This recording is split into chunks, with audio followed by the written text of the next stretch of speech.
Alhamdulillahillazi arsala rasulahu bil huda wa dinil haqq liyuzrahu 'ala dini kulli walau karihal kafirun. Asyhadu an la ilaha illallah wahdahu la syarikalah wa asyhadu anna sayyidana wa nabiyyana Muhammadan abduhu wa rasuluh. Allahumma shalli ala sayyidina Muhammad wa ala alihi wa sahbihi ajma'in, amma ba'd. Ittaqullaha haqqa tuqatih wa la tamutunna illa wa antum muslimun. Faqala Allah ta'ala fil Qur'anil Karim, a'udzu billahi minasyaitonir rajim. Bismillahirrahmanirrahim. Ya ayyuhallazina amanu taqullaha wa qulu qawlan sadida yuslih lakum a'malakum wa yaghfir lakum dzunubakum wa may yuti'illah wa rasulahu faqad faza fawzan 'azima. Shadaqallahul azim. Kaum muslimin sidang Jumat yang berbahagia, pertama kita bersyukur kepada Allah Subhanahu wa taala yang telah melimpahkan rahmat dan kurnia kepada kita semua, yang mana dengan rahmat dan kurnia yang dianugerahkan oleh Allah Subhanahu wa taala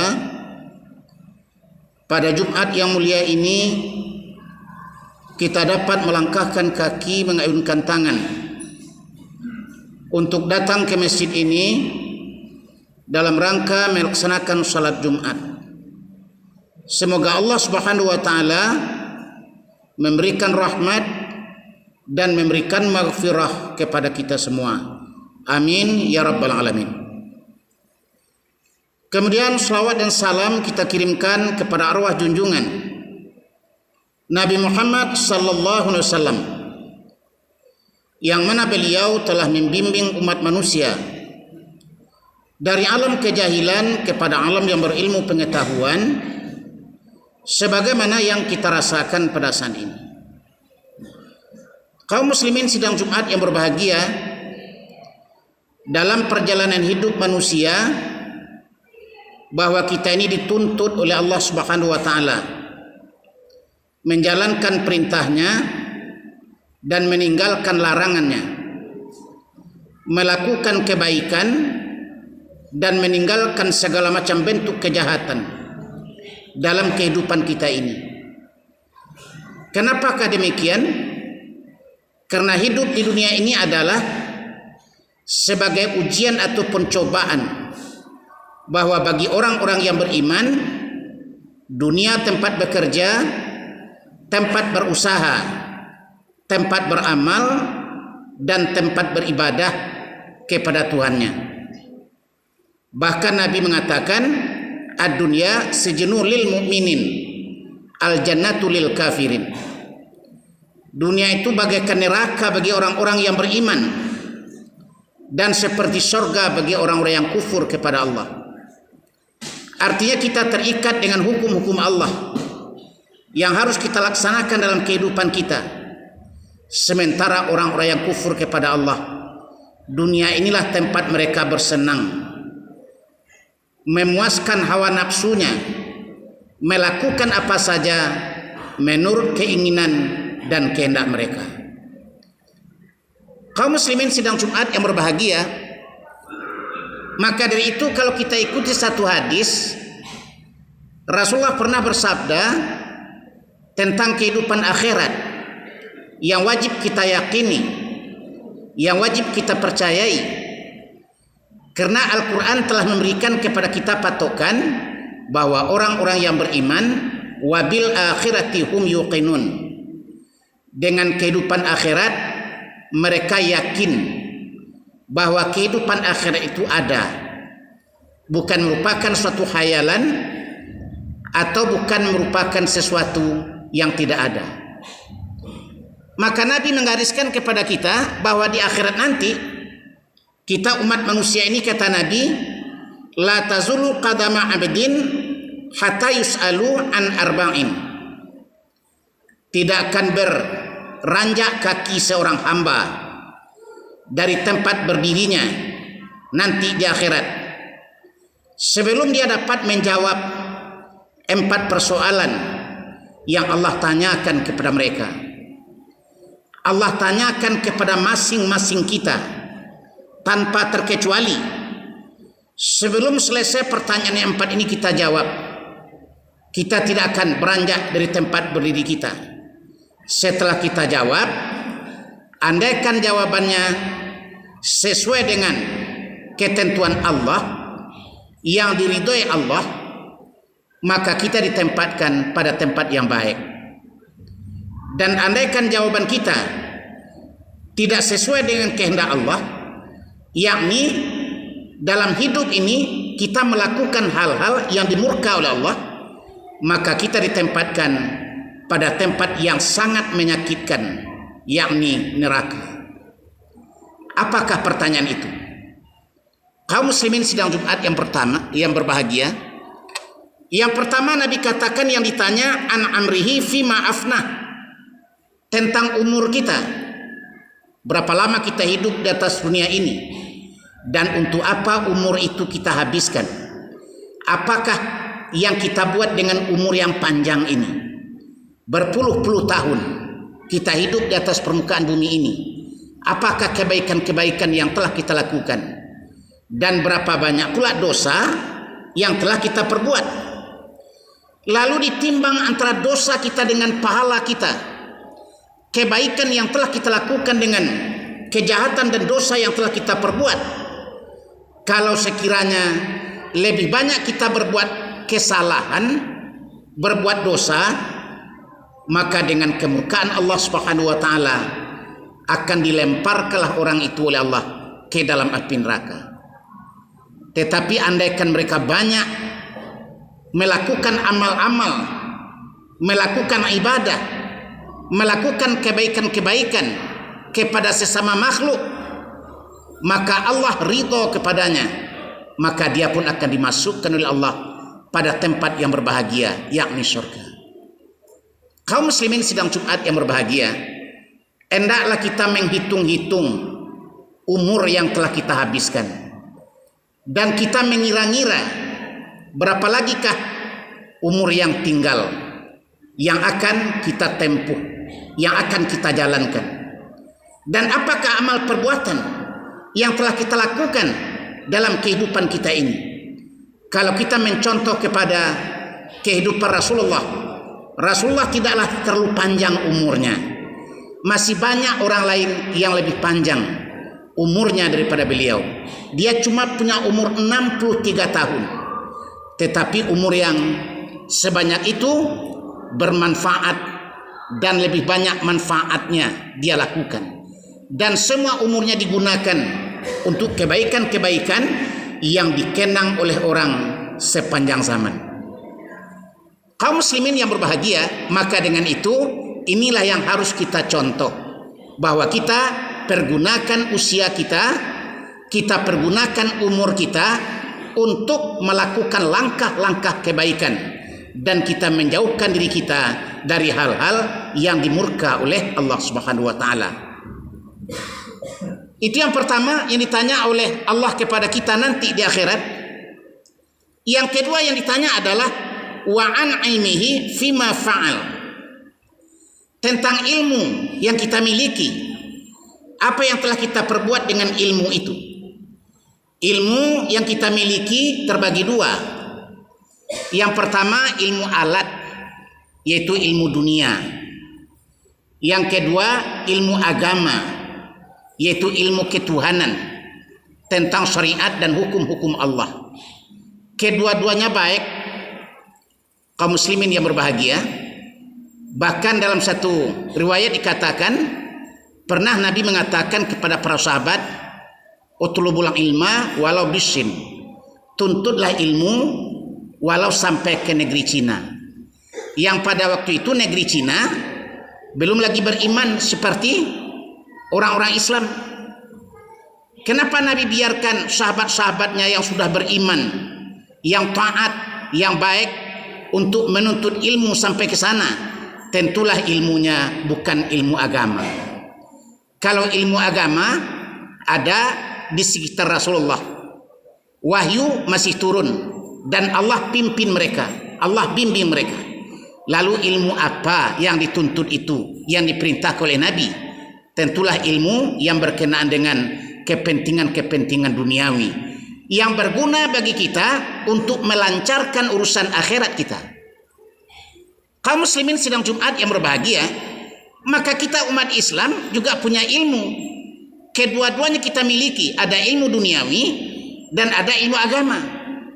Apa yang telah kita perbuat dengan ilmu kita itu? Apakah sudah banyak kebaikan-kebaikan yang kita lakukan dengan ilmu yang kita miliki? Atau ilmu itu kita gunakan untuk melakukan kejahatan? Kaum muslimin sidang Jumat yang berbahagia, betapa banyak orang yang ilmunya tinggi, bahkan pangkatnya tinggi, tidak mudah mengambil gelar doktor kalau bukan dengan ilmu, tidak mudah mengambil gelar sarjana kalau bukan dengan ilmu, tidak mudah mengambil nilai profesor kalau bukan dengan ilmu. Tetapi kenapa yang namanya sarjana-sarjana itu juga banyak yang dihukum? Apakah dia tidak tahu? Bukan karena dia kurang ilmu, tetapi ilmunya tidak dipergunakan untuk kebaikan. Malah ilmu yang dia miliki dipergunakan untuk kejahatan, jalan raya untuk melakukan maksiat kepada Allah Subhanahu wa taala. Apakah merampok, apakah mencuri, atau dengan ilmunya itu dia dapat menipu orang lain dan lain-lain sebagainya. Maka kita tentulah berlindung kepada Allah dari hal yang seperti itu. Allah berikanlah kepada kita ilmu menjadi ilmu yang bermanfaat. Al ilmu yantafa'u bih, menjadi ilmu yang bermanfaat, yang mendatangkan kebaikan dan yang mendatangkan pahala. Kaum muslimin sedang Jumat yang berbahagia, itu yang kedua. Yang ketiga kata Nabi yang harus kita pertanggungjawabkan di hadapan Allah Subhanahu wa taala adalah wa an malihi man ainak tasabah wa fima anfaqah. Tentang harta yang kita miliki.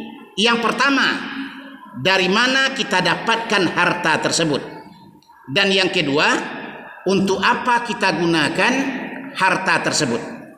Nabi mengatakan wa fima anfaqah, dan untuk apa harta itu kita infakkan? Kemana kita infakkan harta itu? Artinya kemana kita pergunakan? Kaum muslimin yang berbahagia, bersangkut dengan harta yang dimiliki oleh kita semua, cara mendapatkannya ada dua. Yang pertama dengan cara yang halal, yang kedua dengan cara yang tidak halal, dengan cara yang diharamkan. Kalau kita mencari harta itu dengan cucuran keringat kita sendiri, banting tulang, itu tentulah halal. Tetapi ada orang yang mau senang cari harta, maka dia melakukan judi misalnya, yang memang sudah diharamkan oleh Allah Subhanahu wa taala. Atau dia mencuri dan merampok misalnya untuk mendapatkan harta. Ini tentulah diharamkan oleh Allah Subhanahu wa taala. Dan ini ditanya nanti oleh Allah di akhirat. Sehingga Nabi mengatakan ada orang di akhirat nanti yang masuk surga hanya lantaran satu pentul jarum yang dia miliki.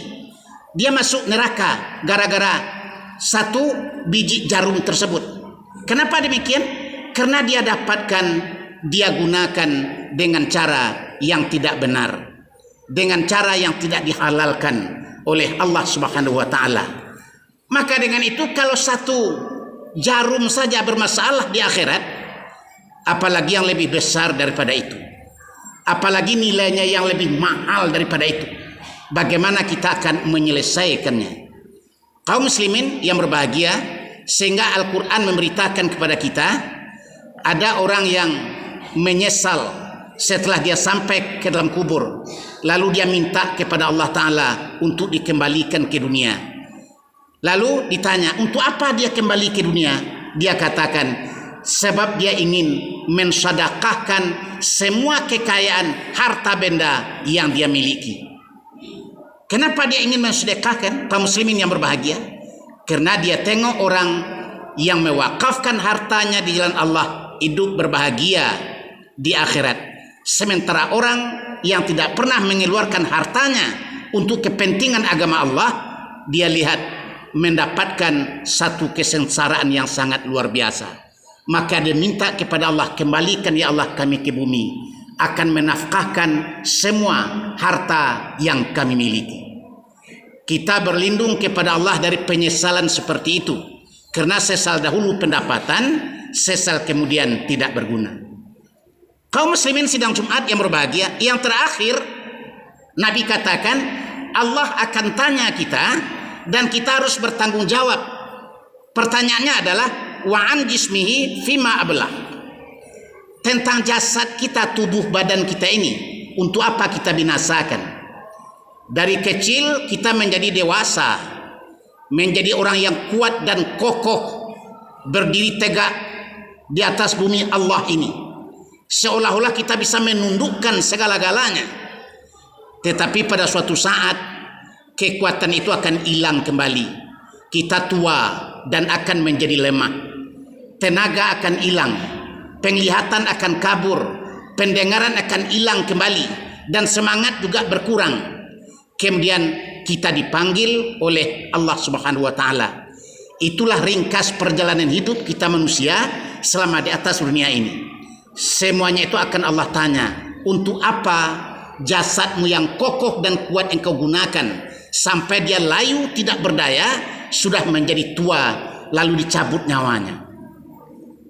Kaum muslimin sidang Jumat yang berbahagia, andaikan di waktu kita kuat, kita gunakan jasad ini, badan kita yang kokoh ini, untuk melakukan kebaikan, alangkah indahnya. Alangkah bagusnya orang yang kuat melakukan salat, orang yang kuat menolong orang lain, orang yang kuat berzikir kepada Allah. Tapi kebalikannya terjadi, orang yang sudah lemah tidak berdaya, itulah yang akan beribadah kepada Allah. Tapi orang-orang yang kuat tegap, dia merasa tidak butuh untuk melakukan pendekatan diri kepada Tuhannya. Maka ini akan menjadi masalah nanti di akhirat. Maka rasa-rasakanlah diri kita, bagaimana keadaan sekarang. Syukuri kalau sekiranya masih ada kekuatan, masih ada semangat, dan gunakan kekuatan, gunakan semangat itu untuk melakukan pengabdian diri kita kepada Sang Pencipta. Karena itulah kaum muslimin yang berbahagia yang akan memberikan pertolongan kepada kita dalam hidup dan kehidupan akhirat nanti. Mudah-mudahan Allah memberikan hidayah kepada kita, memberikan petunjuk kepada kita, sehingga kita cenderung melakukan kebaikan, dan Allah menjauhkan kita dari hal-hal yang dimurka olehnya.